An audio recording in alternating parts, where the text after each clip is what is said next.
ബദ്രീനെ ഉറക്കി ഒന്ന് തിരിഞ്ഞു നോക്കിയപ്പോഴാണ് ഞെട്ടിക്കുന്ന ആ കാഴ്ച ഞാൻ കണ്ടത്. രാത്രി 11 മണിക്ക് എൻ്റെ പൊന്നനിയത്തി ഇരുന്ന് മൈലാഞ്ചി ഇടുകയാണ് ഗൈസ്.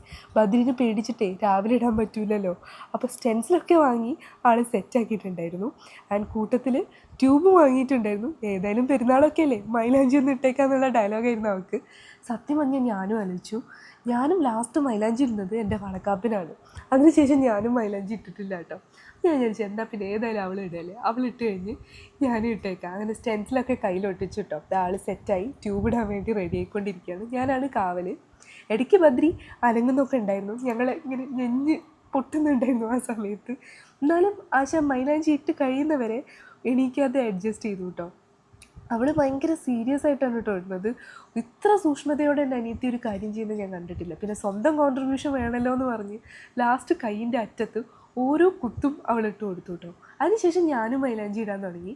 ആൻഡ് ഞാൻ മൈലാഞ്ചി ഇട്ട് തുടങ്ങിയപ്പോഴാണ് ആലോചിച്ചത്, ഈശ്വര ഭദ്ര എഴുന്നേറ്റ രാത്രി പാല് കൊടുക്കാൻ ബുദ്ധിമുട്ടാവില്ലേന്ന്. അതുകൊണ്ട് എൻ്റെ മൈലാഞ്ചി ഇടൽ വേഗം തന്നെ പര്യവസാനിച്ചു കേട്ടോ. അപ്പോൾ ബദ്രീനെ നോക്കിയപ്പോൾ ആശൻ ചെറുതായിട്ട് ഇങ്ങനെ അനങ്ങുന്നൊക്കെ ഉണ്ടായിരുന്നു.